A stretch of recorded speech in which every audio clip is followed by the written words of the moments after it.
une, Sakassou accueille aujourd'hui des personnalités dont le chef de l'État ivoirien. La nation rend ce jour un ultime hommage à Nanan Kwaku Anouglé III, roi des Baoulés pendant 22 années.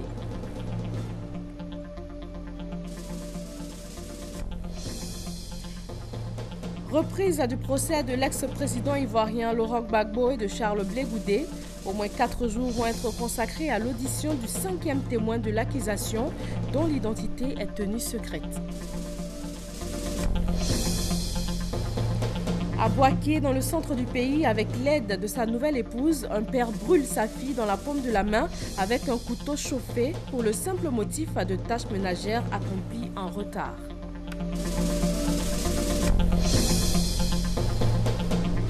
Les résultats sont attendus en milieu de semaine. Plus de 4,7 millions de Béninois ont été appelés à départager les 33 candidats en lice pour succéder à Thomas Boniyahi à la tête du pays. Bienvenue dans le point de l'actualité. Vous êtes sur RTI 1. Nous vous souhaitons le bonjour. Il s'est rendu ce matin à Sakassou, dans le centre de la Côte d'Ivoire. Le chef de l'État prend part au dernier hommage de la nation au 12e roi des Baoulés. Nanan Kwaku Anouglé III a régné pendant 22 ans. Ses obsèques ont débuté le 22 février dernier. Déjà sur place, le président Rico Nambédié, des délégations venues du Ghana et du Burkina Faso. Les tribus et communautés baoulées de Côte d'Ivoire se mobilisent pour rendre donc hommage à leur défunt roi. Les chefs Akoué du district de Yamsokro se sont rendus à la cour royale de Sakassou et selon les usages et traditions, les Akoué ont exprimé leur soutien à la famille royale. Serge Coléa. Décédé en 2002, le roi des Baoulés, le 12e roi du Walebo, Nanan Kwaku Anouglé III, sera inhumé dans ce mois de mars 2016. Avant cet événement, les différents départements du peuple baoulé se rendent à Sakassou pour présenter les condoléances à la famille royale et au peuple Walebo.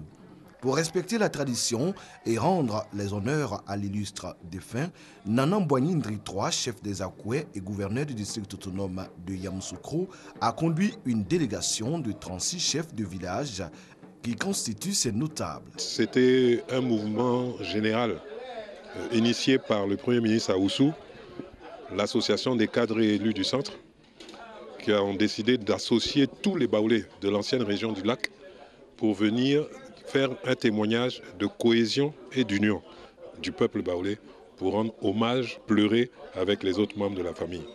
Le peuple Akoué est venu partager la douleur du Walebo et du peuple baoulé en général. Comme il est de coutume, des dons ont été faits. L'ensemble des dons offerts à la famille royale et au peuple Walebo par la région du Bélier et le district autonome de Yamoussoukro s'élèvent à 7 millions de francs CFA. Nanan Boigny Ndri III et sa délégation sont répartis de Sakassou en donnant l'assurance de s'impliquer dans le bon déroulement des obsèques. Autre actualité qui marque ce lundi, c'est la reprise à La Haye du procès de l'ancien président ivoirien Laurent Gbagbo et de l'ex-leader de la jeunesse patriotique Charles Blé Goudé. Poursuivis pour crimes contre l'humanité, pour leur rôle présumé dans les violences post-électorales de 2010-2011. Ils ont tous les deux plaidé non coupables. Et plus d'un mois après l'ouverture du procès le 28 janvier, après 2 semaines encore d'interruption, cette nouvelle semaine doit être consacrée à l'audition du 5e témoin de l'accusation. Comment avancent les travaux du barrage hydroélectrique de Soubré? Le Premier ministre est sa 3e visite depuis la pose de la première pierre le 25 février 2013. Daniel Kablan-Duncan a passé en revue tous les chantiers concernant le projet. Il a salué la vitesse d'exécution des travaux qui en sont à 72% aujourd'hui. Thomas Guissambi. Investissement majeur pour la Côte d'Ivoire et infrastructure d'intérêt sous-régional, le barrage de Soubré devrait être livré avant la fin de cette année 2016. Daniel Kablan-Duncan, le chef du gouvernement ivoirien, veut y veiller personnellement. En ce début de mois de mars, en se rendant à Soubré, le Premier ministre veut se faire une idée claire et précise du niveau de réalisation de l'ouvrage. Les images vidéo sur la présentation du projet dans son exécution ne suffisent pas à Daniel Kablan-Duncan. Ses pas vont se diriger sur les différents chantiers. À l'évacuateur de crue, le Premier ministre apprécie. Il se fait expliquer quand besoin en est ce qui est en train d'être fait. Sur le site de la future usine, ici aussi, l'appréciation des choses ne va pas sans des échanges. À la fin, c'est un chef du gouvernement visiblement satisfait de la visite qui se confie à la presse. Nous sommes venus voir l'avancée et de ce que je crois comprendre, on est en avance par rapport au calendrier. Il est possible même qu'on gagne pratiquement une année par rapport au calendrier. C'est une bonne nouvelle pour le pays et pour la région. Et je dois dire que c'est une fierté et remercier nos amis chinois qui ont participé à la fois à la réalisation technique mais aussi au financement avec Exim Bank de Chine, puisque les 275 mégawatts, le coût global c'est autour de 331 milliards de francs CFA, dont 15% appartenant par la partie ivoirienne. La construction du barrage de Soubré est un projet qui date des années 80. Plusieurs fois reporté pour des raisons multiples, c'est le 25 février 2013 qu'il prend réellement forme avec la pose de la première pierre par le président de la République, Alassane Ouattara. Demain 8 mars, c'est la journée internationale de la femme.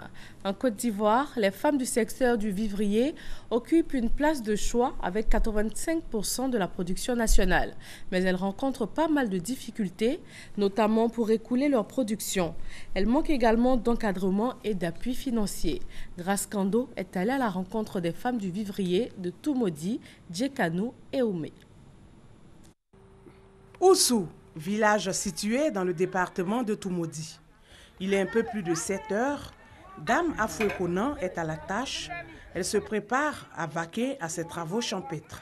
Comme Afoué, elles sont nombreuses ces femmes qui s'adonnent à la production de cultures vivrières dans cette région. Selon elle, cette activité nourrit son homme. L'argent lui permet de pouvoir scolariser les enfants. En tout cas, ça va. J'aimerais que nos sœurs qui sont en ville viennent au village.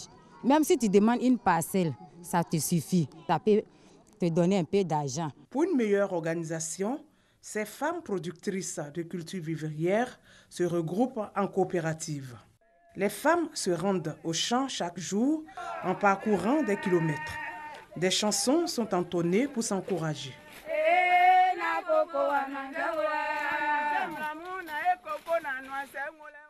C'est une animation pour pouvoir motiver les femmes à pouvoir travailler. Il y a d'autres gens qui critiquent les hommes, nos maris. Il y a d'autres aussi, on dit les choses de la vie. Des efforts qui ne sont pas toujours récompensés, l'on travaille souvent à perte. Par exemple, dans ce champ de manioc à Djekanou, des hectares de gombo et de piment perdus faute d'eau. Nous avons perdu 2 hectares de gombo et 1 hectare de piment par manque d'eau. Nous nous sommes débrouillés pour faire notre forage. Mais par manque de moyens pour faire l'équipement, parce qu'il faut qu'il y ait l'équipement pour pouvoir mettre dans le champ, pour pouvoir arroser. Donc on a perdu et le champ de gombo et le champ de piment. Que de difficultés dans le secteur du vivrier. Dans les autres localités visitées, telles Puebo dans le département de Toumodi et à Oumé et Djekanou, les femmes exerçant dans le domaine du vivrier rencontrent d'énormes problèmes. On n'a pas de véhicule pour faire sortir la marchandise des campements jusqu'à la ville. Celles qui viennent prendre nos marchandises ici, des fois s'ils viennent prendre, ils prennent aujourd'hui, on va faire 3 mois, on ne trouve personne. Ces femmes du vivrier qui approvisionnent les différents marchés d'Abidjan et des villes de l'intérieur ont besoin d'assistance et d'appui. On a besoin de financement. Ça va nous servir à développer ce qu'on fait. Aider les femmes à se prendre en charge. On veut lutter contre la pauvreté parce qu'il faut que les femmes de la Côte d'Ivoire aient leur autonomie. Il n'y a pas de pluie. On va nous enseigner comment nous devons prélever nos cultures, comment on doit garder la banane, les ignames, la tomate et nous montrer comment on peut avoir les contre-saisons. Dans les autres pays, la tomate peut se conserver. Mais ici, nous, on a l'état brut. On enlève les tomates aujourd'hui. Il faut les conserver comment? Nous n'avons pas appris cela. Il n'y a pas eu d'encadrement pour cela. Donc, il y a besoin de tous ces encadrements-là. Selon la Fédération nationale des sociétés coopératives des vivriers en Côte d'Ivoire, 12 millions de tonnes de produits vivriers sortent des champs chaque année. Et les femmes livrent 85% de cette production. C'est pourquoi Les femmes du secteur du vivrier souhaitent que des réponses soient apportées à leurs différentes préoccupations. Et cette date du 8 mars vise l'amélioration des conditions de la femme. La ministre de la Femme, de la Famille et de l'Enfant est allée à la rencontre des commerçantes des grands marchés des communes d'Adjamé et de Trècheville. Elle a écouté leurs préoccupations et les a invitées à prendre une part active à la célébration officielle de la Journée de la Femme. Par Kasserokone. Euphrasie Kwasiyao dans les marchés du Forum d'Adjamé et de Trècheville.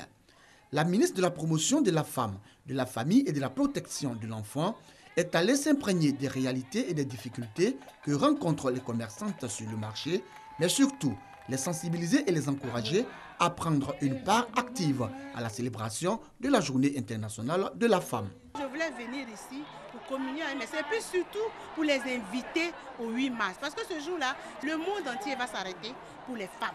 Pendant sa visite, la ministre croise un homme. Il faisait le marché pour sa famille. Ça me fait un grand plaisir que la ministre elle-même descende dans le marché, se mette au contact des réalités. Je me promène dans le marché pour échanger avec mes soeurs. Je vois un homme. Je lui demande, mais qui êtes-vous? Qu'est-ce que vous faites? Il dit, je suis le général Mbagé. Vraiment, je suis heureuse. Je suis heureuse parce qu'il n'y a pas de rôle pour les femmes, il n'y a pas de rôle pour les hommes. Les femmes des marchés d'Adjamé et de Trècheville ne cachent pas leur enthousiasme. Elles rassurent Euphrasie Kwasiyao de leur présence le mardi 8 mars prochain à l'INGS pour la célébration de la Journée internationale de la femme. C'est la première fois de voir une ministre pour venir nous voir au marché ici. Je suis très contente. Si notre ministre vient nous voir, vraiment ça nous fait plaisir. On va aller écouter ce qu'il va nous dire. Le moment est favorable et ce moment, c'est maintenant. C'est le slogan choisi par le ministère de la Promotion de la Femme, de la Famille et de la Protection de l'Enfant pour inviter les femmes à être plus solidaires et à prendre leur destin en main. Un slogan appris aux commerçantes au cours de la visite de la ministre dans les différents marchés. La promotion de la femme, c'est aussi l'emploi et l'autonomisation des jeunes filles. La ministre de la Femme, de la Famille et de l'Enfant a rencontré à ce sujet son homologue de la promotion de la jeunesse, de l'emploi des jeunes et du service civique Sidi Touré. Euphrasie Yao lui a demandé de l'accompagner dans la politique d'insertion féminine mise en place par le gouvernement dont elle a la charge. Il a en retour assuré de son soutien dans cette tâche pour le moins importante. L'Association des autorités de régulation des marchés financiers d'Afrique de l'Ouest est opérationnelle. Les membres ont procédé à la signature de leur charte, les missions et les objectifs de l'association avec Christelle Hunda et Moussa Konaté. Par ces signatures, l'Association des autorités de régulation des marchés financiers de l'Afrique de l'Ouest prend forme. Occasion pour ses membres de porter à la connaissance de tous les missions et objectifs assignés à cette association. Les objectifs de l'association sont donc de 3 ordres. De favoriser l'intégration des marchés des capitaux en Afrique de l'Ouest en établissant donc naturellement une base de coopération technique, surtout donc sur des programmes spécifiques et des projets communs.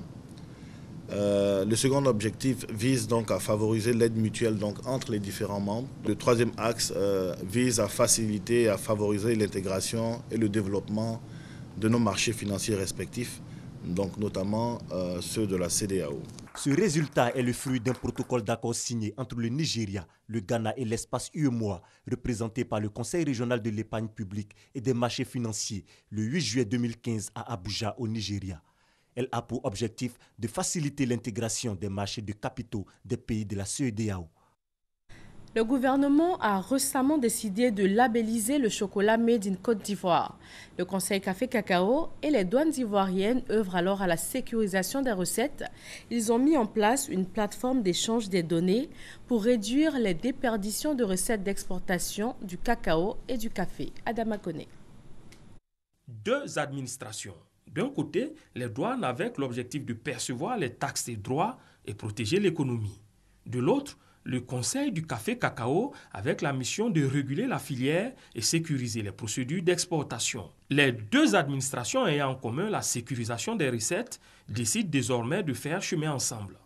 L'instrument de coopération, une plateforme d'échange électronique de données. Avec ces 3 avancées, l'interconnexion avec le port, la déclaration à l'exportation que nous avons réussi à instaurer et l'interconnexion avec le Conseil café cacao, permettez-moi de m'exprimer comme à Trècheville, Pour nous dribbler dans ce domaine-là, il va falloir être plus fort que Didier Drogba. Le 10 ans, le directeur général des douanes a à l'idée les 412,7 milliards de francs CFA à percevoir au titre du droit unique de sortie, DUS. Instrument de lutte contre la fraude, la plateforme doit faire école, selon le ministère chargé du budget et du portefeuille de l'État. C'est le lieu pour moi d'inviter les douanes et le conseil Café Cacao à travers le lancement de la plateforme électronique d'échange des données qui marquent une nouvelle ère dans le traitement des opérations d'exportation, à renforcer leur collaboration afin de stimuler des projets similaires dans d'autres secteurs d'activité. Rappelons que le dernier Conseil des ministres a pris une décision de sécurisation des recettes tirées du cacao en instaurant une traçabilité et une visibilité du produit d'origine Côte d'Ivoire. Dans le domaine de la production de l'igname, également des choses sont faites. Le projet YAM6, il intervient dans la redynamisation de la production de l'igname. Il prévoit entre autres de renforcer les capacités techniques et matérielles des acteurs, tant pour augmenter leurs revenus que pour produire sur des terres fertiles dans un système qui préserve l'environnement. Le reportage de Kwadio Kwame. Producteurs, commerçants, fournisseurs d'intrants, autorités administratives coutumières, agents des structures d'encadrement du monde paysan constituent la chaîne de valeur de production de l'igname ou plateforme. Des acteurs qui œuvrent à la redynamisation de la culture de l'igname à Tieningwe, région du Béré. Le présent atelier vise à présenter le mode de fonctionnement de la plateforme et planifier les actions à mener pour une résolution durable des difficultés qui entravent la production de l'igname. En fonction des priorités de chaque groupe d'acteurs, nous allons agir, bien sûr, ensemble avec eux. De ne pas imposer quoi que ce soit aux acteurs, mais de laisser les acteurs eux-mêmes décider de ce qu'ils ont envie de faire et nous apportons la science pour améliorer ce qu'ils veulent faire. Multiplier le rendement, repartir la valeur ajoutée entre les acteurs, les problèmes sont identifiés pour redynamiser la production de l'igname. Avant, la pluie venait à temps. Soit si tu penses que la pluie va venir en masse, ça ne vient pas en masse. Avec la terre et puis des semences. On ne sait pas comment entretenir les semences. Parce que quand on fait, on met tout dans la cage ensemble. On enlève quelques blancs et puis on met. Après, tout devient blanc avec les bêtes là. On lave avec les produits, ça ne réussit pas. Le projet YAM6 a pour objectif de renforcer les capacités techniques et matérielles des acteurs, garantir la sécurité alimentaire, augmenter le revenu des acteurs en produisant l'igname sur des terres fertiles dans des systèmes de culture qui préservent l'environnement. L'Office ivoirien des parcs et réserves a présenté son rapport sur l'état de conservation du parc national de Taï. Le bilan est jugé positif pour les 7 programmes de gestion mis en œuvre pour la préservation du parc. Serge Collier. Le parc national de Taï se porte bien. L'état de conservation fait par la direction de l'OIPR, l'Office ivoirien des parcs et réserves, s'est avéré satisfaisant. Pour les différents gestionnaires, le suivi écologique montre une présence remarquée de bovidés qui couvrent toute l'étendue du territoire. Mieux, les espèces vulnérables, menacées ou en danger conformément à la liste rouge de l'Union internationale pour la conservation de la nature ont pu être préservées. Le parc de Taï a eu moins d'agressions en 2015. Au total, 200 patrouilles ont été réalisées, dont plus de la moitié dans les zones vulnérables du parc. 114 agresseurs et braconniers ont été interpellés et condamnés pour la plupart par la justice. Les gestionnaires et leurs partenaires ont été félicités pour les efforts déployés. Sur 500 logements destinés aux agents de la Banque africaine de développement BAD, 100 sont disponibles pour la cité Sina Trésor. Et comme l'indique la convention entre le Trésor public et la BAD, les clés vont être remises aux agents de la banque. Doigt de Lazière. Ce sont au total 100 logements déjà prêts à être habités. Ils sont destinés aux agents de la Banque africaine de développement, selon la convention entre le syndicat des agents du Trésor public de Côte d'Ivoire et la BAD. Les clés de ces 100 logements ont été remises aux propriétaires qui sont les membres du Sina Trésor. Elles seront remises à leur tour aux locataires de la Banque africaine de développement. Une procédure de location convenue entre les deux parties. Les récipiendaires du Trésor public se sont réjouis de la promesse tenue par leur syndicat à qui ils traduisent leur reconnaissance. Le président du Sina Trésor, Karim Ouattara, rassure ses partenaires de la BAD de la volonté du syndicat à respecter les besoins exprimés pour un cadre de vie plus agréable. La cité Sina Trésor d'Abata, dans la commune de Benjerville, dispose de 828 logements, dont 500 sont prévus pour être livrés aux agents de la Banque africaine de développement. Le nouveau commandant supérieur en second de la gendarmerie territoriale est en tournée de prise de contact avec ses hommes sur le terrain. Il était à Yamsokro, Dimbokro, Katiola et Korogo. Le point avec Abou Sanogo. Le commandant supérieur en second de la gendarmerie territoriale, le général de brigade Vako Bamba, en tournée de prise de contact, suivi des séances de travail avec ses hommes sur le terrain. La protection des personnes et des biens, la surveillance générale, le renseignement, le maintien d'ordre, le rétablissement de l'ordre, les infractions à la loi pénale, le rassemblement des preuves et la recherche des infractions sont entre autres les points abordés au cours de cette tournée qui l'a conduit à Yamoussoukro, Dembokro, Bouaké, Katiola et Korogo. Partout où il est passé, le général de brigade Vako Bamba a appelé ses hommes à plus d'efficacité dans l'accomplissement de leur mission. Par ailleurs, le commandant supérieur en second de la gendarmerie territoriale les a invités à être à l'écoute des populations. Selon lui, les dérives ne seront plus tolérées. Aussi leur a-t-il recommandé la vigilance et le renseignement en vue de prévenir tout acte de terrorisme en Côte d'Ivoire. Cette tournée de prise de contact du général de brigade Vako Bamba, commandant supérieur en second chargé de la gendarmerie territoriale, va se poursuivre dans les autres régions de la Côte d'Ivoire. Selon la Convention internationale des droits de l'enfant doit être protégé contre toute forme de violence, d'atteinte ou de brutalité physique ou mentale. Grave atteinte à ces droits de l'enfant, à Bouaké, un père avec la complicité de sa nouvelle épouse marque au fer rouge sa fille pour la simple raison que la petite n'aurait pas accompli à temps les travaux ménagers. Kader Sogodogo. Koblan Goussegé, âgé de 13 ans, et en classe de CE2, à la main tuméfiée. Son père, après avoir mis un couteau au feu, l'a appliqué dans la paume de la petite Koblan. Oui, son propre géniteur, qui n'a pas accepté qu'elle ne soit pas vite rentrée de l'école pour la vaisselle, va, avec l'aide de son épouse, châtier la gamine. Je suis quitté à l'école au coup de renfort. Mon papa a mis le couteau au feu. Ma maman a attrapé ma main et puis mon papa a collé le couteau là-dessus.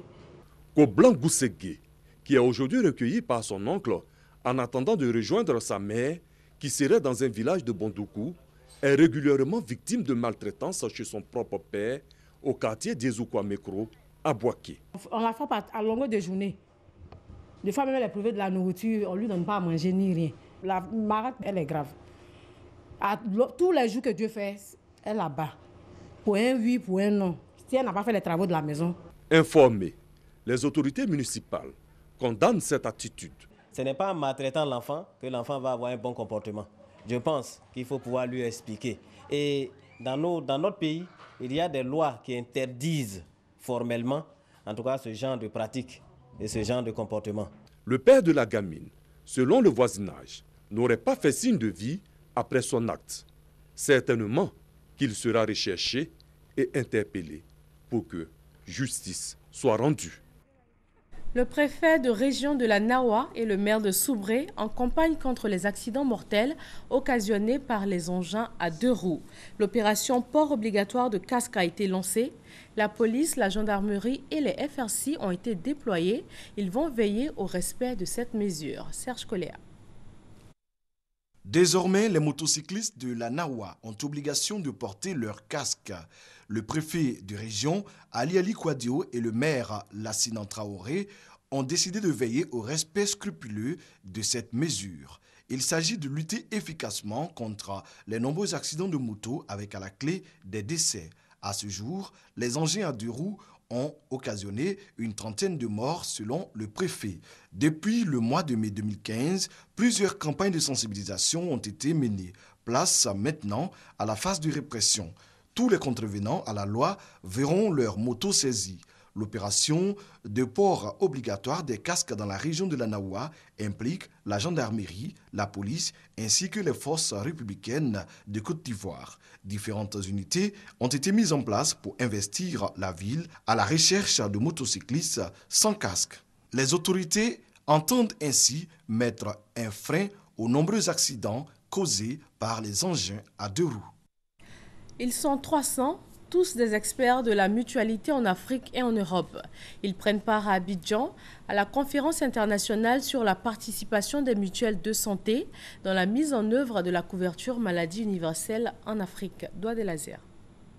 Selon le constat de l'AIM, Association internationale de la mutualité, 90% des populations vivant dans les pays à faible revenu ne bénéficient d'aucune couverture de santé. Et pourtant, l'accès à des soins de santé de qualité est un droit fondamental et même un prérequis pour tout développement économique et social. C'est pourquoi, à l'occasion de la conférence internationale sur la participation des mutuelles nationales à la couverture maladie universelle, plusieurs recommandations ont été faites aux gouvernements et institutions d'Afrique. Les experts de la mutualité de l'AIM souhaitent entre autres l'implication des États africains dans la mobilisation des fonds, le déploiement et l'encadrement des mutuelles de santé afin de faire face efficacement aux défis de la CMU. Leur implantation de proximité, leur longue expérience de l'assurance santé solidaire, des atouts formidables pour relever les défis de la couverture maladie universelle. Depuis janvier 2015, le processus de mise en œuvre de la couverture maladie universelle a démarré en Côte d'Ivoire. Et le ministre de l'Emploi et des Affaires sociales, Moussa Dosso, au nom du gouvernement ivoirien, invite les acteurs de la mutualité africaine et européenne à œuvrer pour la bonne marche de l'opération. La Côte d'Ivoire, comme tous les pays d'Afrique, a compris la nécessité de mettre en place des systèmes de couverture sanitaire des populations. Votre haute contribution est attendue pour cette mise en œuvre, afin d'aider nos États respectifs à réussir ce grand pari. 300 experts et acteurs des mutuelles de santé venus de 16 pays d'Afrique et d'Europe ont participé à la conférence internationale sur la couverture maladie universelle qui a duré 2 jours à Abidjan. Le dépouillement est déjà presque terminé au Bénin. Hier dimanche, ce sont plus de 4,7 millions de Béninois qui étaient appelés à voter pour élire leur nouveau président. En Côte d'Ivoire, la communauté béninoise a également participé à ce scrutin. Les Béninois vivant en Côte d'Ivoire sont allés aux urnes ce dimanche dans le cadre de l'élection présidentielle pour choisir parmi les 33 candidats celui qui succédera à Yahi Boni. Je viens d'accomplir mon devoir civique. Je suis venu à l'ambassade, j'ai vu toute la population béninoise qui est venue pour faire les devoirs. Je suis impressionné. Donc chacun de nous est libre de choisir son candidat comme il veut et que le meilleur gagne. Je veux voir mon pays heureux, je veux voir mes frères heureux. C'est pourquoi je suis sorti pour voter. Selon le coordonnateur électoral local, tout s'est déroulé dans le calme. Il y avait une liste qui est venue de Cotonou. Sur cette liste, il est vrai, il y a des gens qui sont absents. Donc, on a essayé de gérer comme on peut. Et puis, c'est par rapport à ça que vous constatez cette affluence. Ce qui nous a suffisamment intéressé, c'est le matériel et c'est surtout les isoloirs qui ne sont pas venus de Cotonou. Tout le reste du matériel étant venu de Cotonou, mais on n'avait pas du tout les isoloirs. Grâce à la CEI, nous avons pu obtenir ces isoloirs-là et nous avons pu démarrer aujourd'hui à 7 h l'élection. Je tiens à remercier le gouvernement ivoirien. Pour ce scrutin, ce sont près de 9000 ressortissants béninois qui ont exprimé leur choix dans les urnes. 3 centres étaient retenus, Abidjan, Yamoussoukro et Korogo. Sur place au Bénin, le scrutin s'est déroulé dans le calme malgré des incidents mineurs dus notamment à un important retard dans la distribution des cartes d'électeurs. 33 candidats sont en lice pour succéder à Thomas Boniaï qui a décidé de se retirer au terme de ses 2 mandats conformément à la Constitution et les résultats sont attendus en milieu de semaine. Aux États-Unis, Nancy Reagan, l'épouse de l'ancien président Donald Reagan, est décédée hier dimanche à l'âge de 94 ans. Elle est considérée comme l'une des premières dames américaines les plus influentes. Son époux Donald Reagan a dirigé les États-Unis de 1981 à 1989. Elle s'est éteinte dans la matinée à son domicile des suites d'une maladie cardiaque. Merci de nous suivre sur RTI 1. Très bon début de semaine à tous.